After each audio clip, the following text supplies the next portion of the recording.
On va retrouver tout de suite Baptiste en compagnie de Stéphane et ils sont en compagnie du directeur adjoint de la Caisse primaire d'assurance maladie de Saint-Quentin.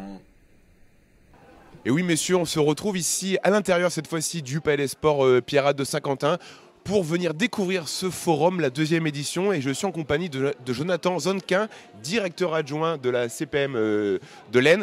Bonjour, merci de nous recevoir. Première question qui me vient à l'esprit, pourquoi avoir voulu organiser ce forum ici à Saint-Quentin ? Alors bonjour, alors pourquoi organiser ce forum ? C'est un événement qui s'inscrit dans une stratégie plus globale d'action en direction des jeunes de 16-25 ans.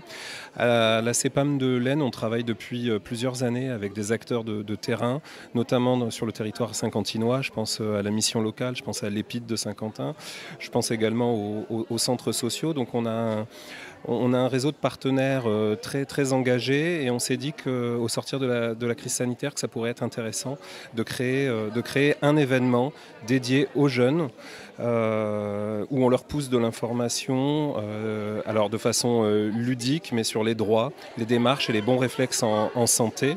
Donc une première édition qui a eu lieu l'année dernière, qui a vu près de 400 jeunes venir nous voir dans ce forum. 80% d'entre eux étaient satisfaits. Donc on s'est dit cette année qu'il fallait rééditer cela avec des objectifs plus ambitieux. On espère toucher 500 à 600 jeunes aujourd'hui et avec des partenaires toujours plus nombreux à venir nous aider à l'organisation de ce forum. En quoi c'est important d'accompagner les jeunes dans les démarches de santé, au sens large du terme bien évidemment? En quoi c'est important pour vous de les accompagner au quotidien? Alors moi je résumerai en une phrase simple. Il s'agit de les accompagner au tout début, un peu avant qu'ils n'entrent dans la vie active, de façon à faire des jeunes qui sont aussi les citoyens de demain, des assurés qui connaissent leurs droits, qui maîtrisent les démarches administratives et qui sont acteurs de leur santé. Il faut savoir qu'aujourd'hui, sur les situations de renoncement aux soins, dans 2 tiers à 3 quarts des cas, ce qui explique le renoncement aux soins, c'est le fait que le dossier administratif n'est pas forcément à jour ou mais qui derrière va créer aussi des problèmes d'ordre financier. Donc pas de carte vitale, pas de RIB au dossier ou pas de complémentaire santé. Un gros sujet sur les complémentaires santé. Donc c'est ça pour nous qui nous importe. Et puis le deuxième enjeu, donc il y a un enjeu d'autonomisation, je le disais, et le deuxième enjeu, c'est vraiment de faire en sorte que le jeune très rapidement acquiert les bons réflexes en matière de santé et soit acteur de sa santé et voilà.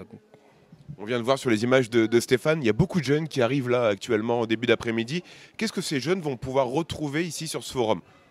Alors, ils sont invités à suivre un parcours qui va leur faire passer dans plusieurs stands, donc des stands animés par des collaborateurs de l'assurance maladie, encore une fois, sur les droits et démarches, avec un gros enjeu aussi, puisque les jeunes sont connectés, donc de leur présenter le compte Amélie, où ils pourront réaliser en quelques clics un certain nombre de démarches, un escape game sortez Amélie de là, et une conférence interactive qui doit leur parler, puisque c'est vraiment le parcours d'un jeune depuis ses 16 ans jusqu'à la constitution d'une famille, par exemple, en passant par le premier emploi.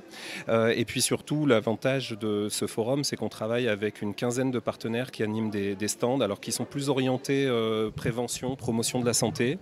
Donc on va retrouver par exemple le stand de la sécurité routière qui fait de la sensibilisation sur la conduite sous emprise alcoolique. On va retrouver l'université Picardie-Jules Verne qui va faire de la sensibilisation sur la palpation testiculaire et poitrine en prévention des cancers du sein et des testicules.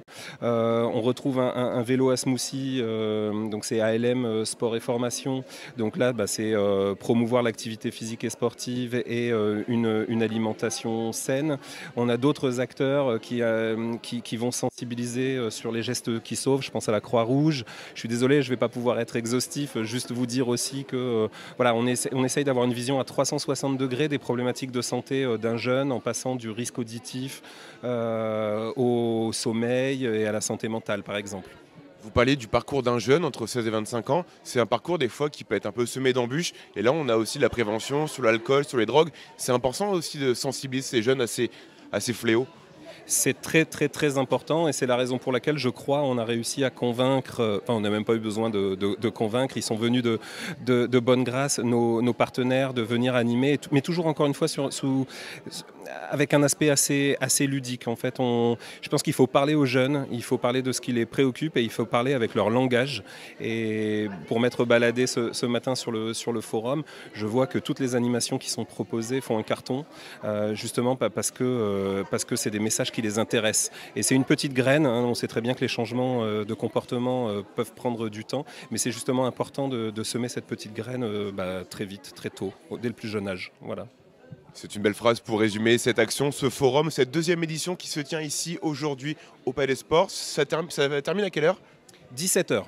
Ben voilà, si on a des jeunes qui sont devant leurs écrans en train de nous regarder, n'hésitez pas, sortez de chez vous et venez ici à ce forum jusqu'à 17h. L'entrée est gratuite et vous pourrez découvrir plein d'ateliers pour en apprendre davantage, même s'il y a des choses que vous ne savez pas, vous ressortirez ici forcément avec beaucoup d'informations en plus. Merci beaucoup, monsieur Jonathan. Je ne veux pas écorcher votre nom, j'en suis désolé, directeur adjoint de la CPM de l'Aisne. Merci beaucoup. Messieurs, je vous rends la parole et nous, avec Stéphane, on va continuer à faire un petit tour cet après-midi sur ce forum Santé Jeune, deuxième édition. Tout de suite, on part ensemble maintenant du côté du Palais des Sports pour retrouver à nouveau Baptiste. C'est la journée spéciale santé et aujourd'hui on va découvrir, maintenant dans la rubrique qui suit, on va découvrir en quoi consiste le contrat local de santé. On y va en macadam ? On y va en macadam et comme ça on va se faire des sous en marchant. Allez, c'est parti, on retrouve Baptiste au Palais des Sports, il est avec nous. Et oui, messieurs, on se retrouve une nouvelle fois ici au Palais des Sports Pierrade de Saint-Quentin. Voilier, et derrière moi, il y a énormément de monde présent cet après-midi, beaucoup de jeunes. Et je vais rejoindre Christelle Gévers, qui est la coordonnatrice du contrat local de santé. Bonjour Christelle. Première question, c'est quoi ce contrat local de santé ? Je veux tout savoir. Oui.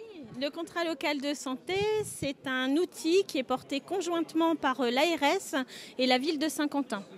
Donc l'objectif du contrat local de santé, c'est de pallier aux inégalités sociales de santé, c'est de valoriser les actions en matière de santé qui existent déjà sur le territoire, de les mettre en lumière, parfois de les accompagner et surtout de mettre en relation tous les partenaires de santé du terrain.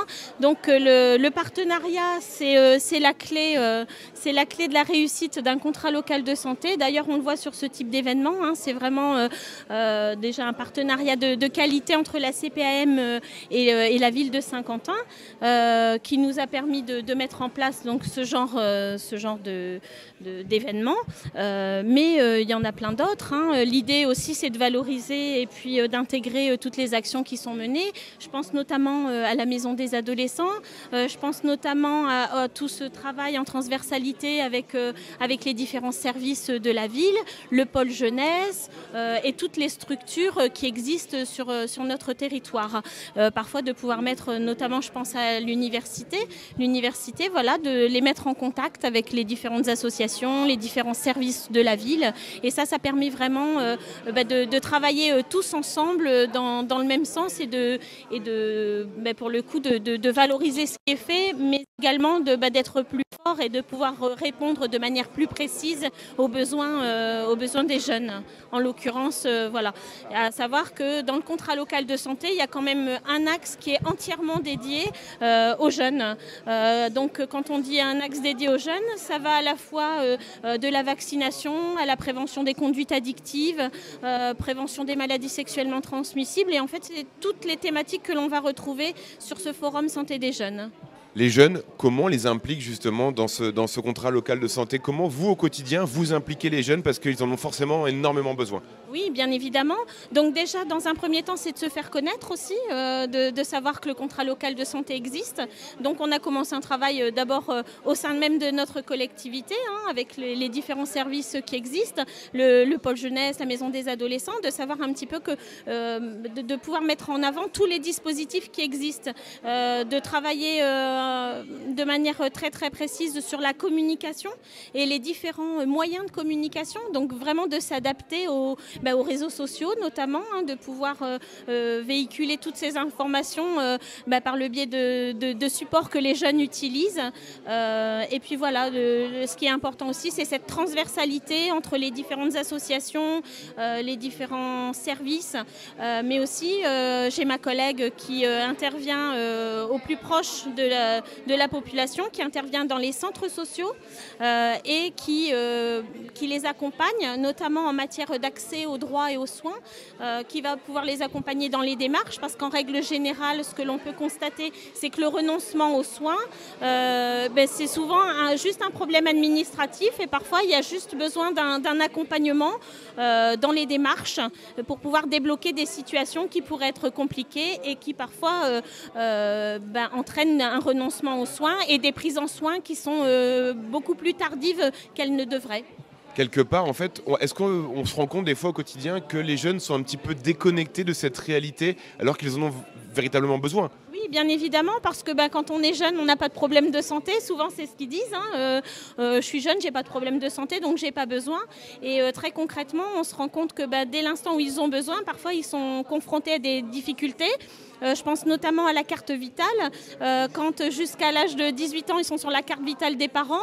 Quand ils ont leur propre carte vitale, ils n'ont pas forcément le réflexe de faire les démarches pour pouvoir l'utiliser et puis pour pouvoir avoir des droits mis à jour. Donc en fait, ce genre d'événement aujourd'hui, ça leur permet aussi d'avoir ce réflexe et d'avoir aussi la possibilité de mettre à jour leur carte vitale et de savoir aussi à quoi ça sert. Dans les différents dispositifs que la CPAM présente, il y a également le fait d'aller à l'étranger, de pouvoir avoir une couverture sociale à l'étranger. Donc toutes ces choses, en fait, c'est plutôt que d'être confronté au pied du mur, d'avoir les informations en amont. Ça permet vraiment de pouvoir les accompagner et de les aider et de pallier aux difficultés qu'ils pourraient rencontrer. Et si les jeunes qui nous regardent aujourd'hui, qui n'ont malheureusement pas la chance ou la possibilité de venir ici sur ce forum, comment on fait pour contacter et rentrer en contact avec le contrat local de santé ?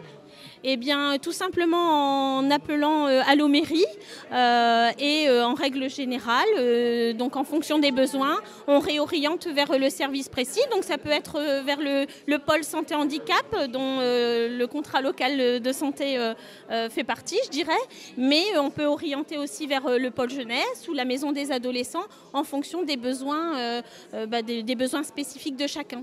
La ligne directrice, en fait, si je résume bien, c'est vraiment ne laisser aucun jeune sur le bord de la route, aucun sur le côté. Exactement, et de pouvoir répondre justement à ces problématiques très très spécifiques, de pouvoir aussi accompagner les professionnels de santé, les assistantes sociales, les infirmières scolaires, notamment par le biais de mise en place de sessions de formation, de sensibilisation sur différentes thématiques. Je pense notamment aux conduites addictives.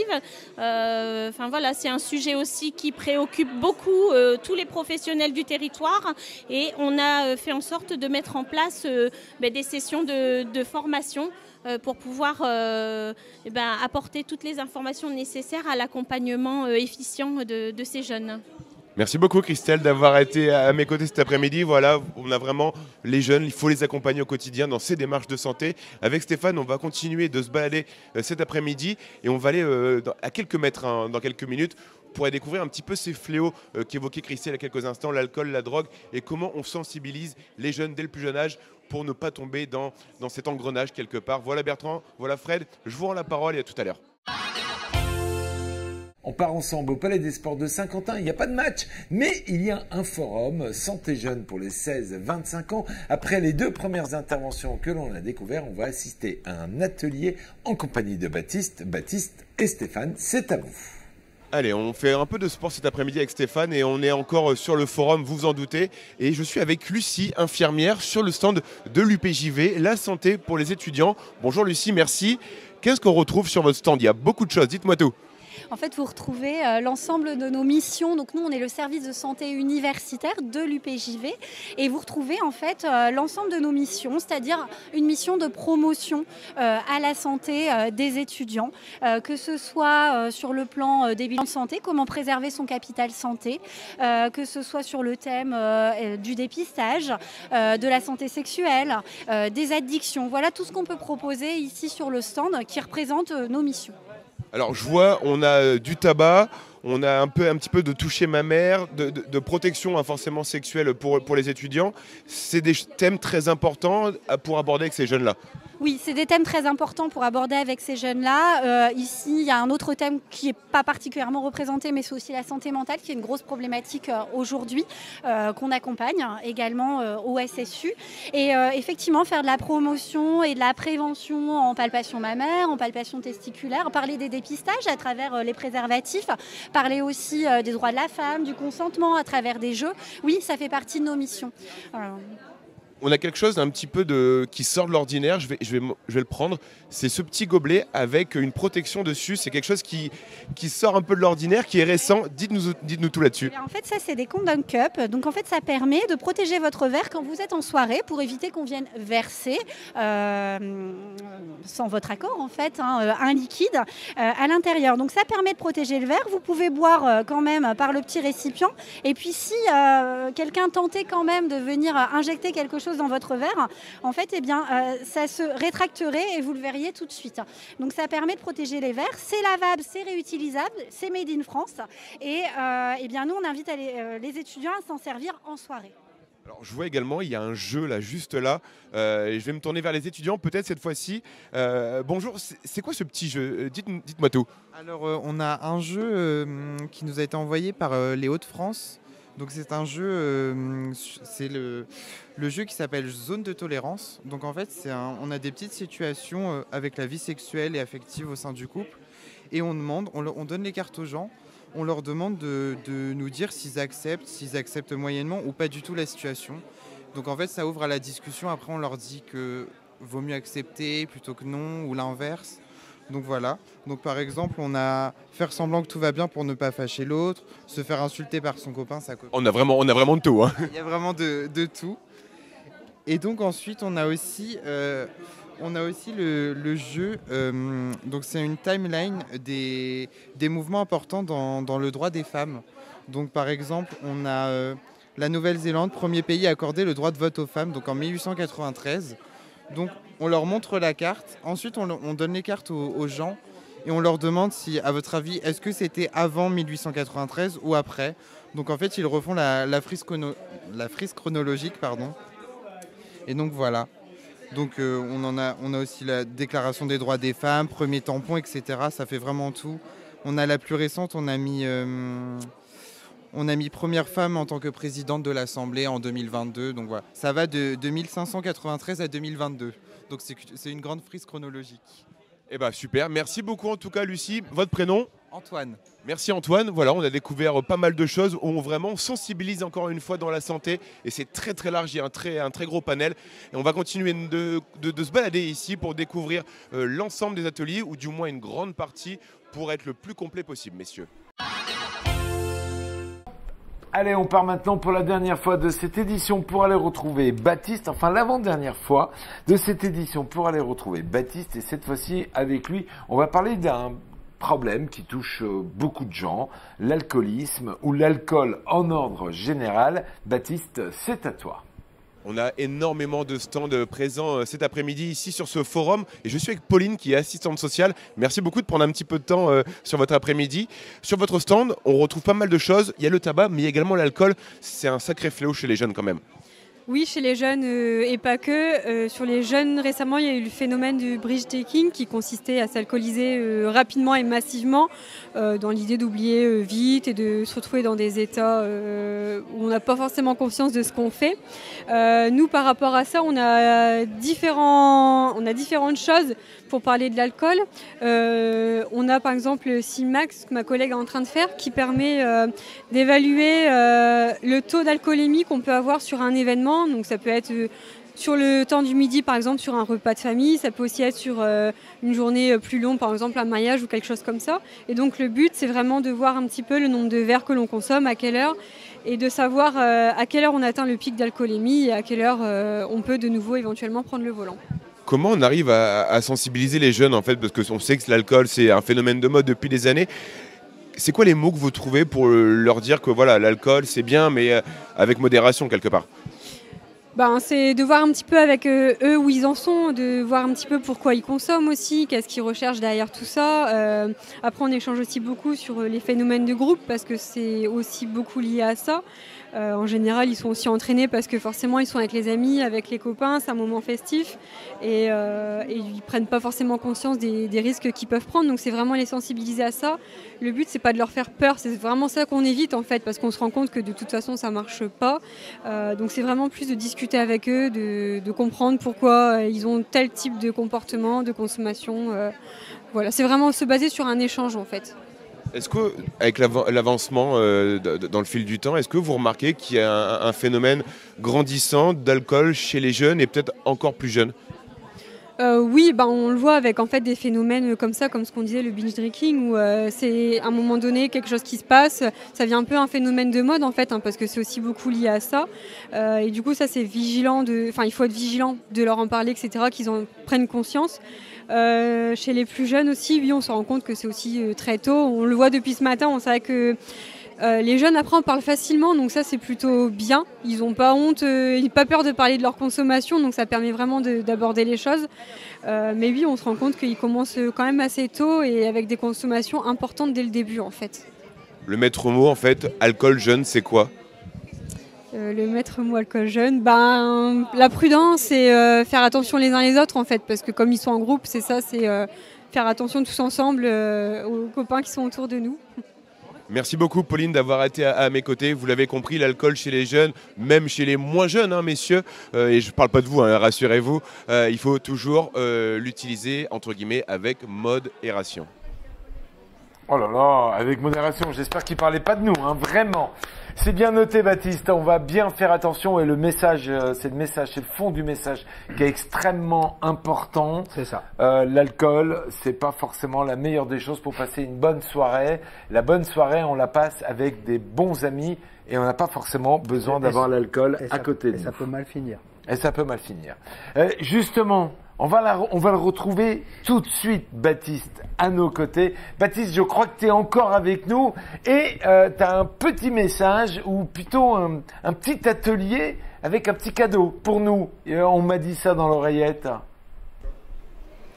Et voilà messieurs, vous l'avez compris tout au long de cet après-midi avec Stéphane, on a vu que la santé c'était très important pour les jeunes, mais également le sport. Et pour finir cet après-midi, je vais pédaler pour faire un petit smoothie pour me remettre de mes émotions et de mes rencontres tout au long de ce forum Santé Jeune 2e édition. Je vais le boire et s'il en reste un petit peu, promis messieurs, je vous en ramène. Ah ouais. C'est la magie de la télévision. Merci beaucoup Baptiste. Merci, Baptiste. Et le smoothie est là, je te laisse le déguster. C'est Baptiste qui a pédalé. Pour toi, tu vas nous dire s'il est bon. J'espère que, en tout cas, vous avez tous pu profiter de cet événement, de forum Santé Jeune. Sachez qu'il est encore à votre disposition, encore pendant, allez, une petite heure. Vous pouvez aller y faire un petit tour.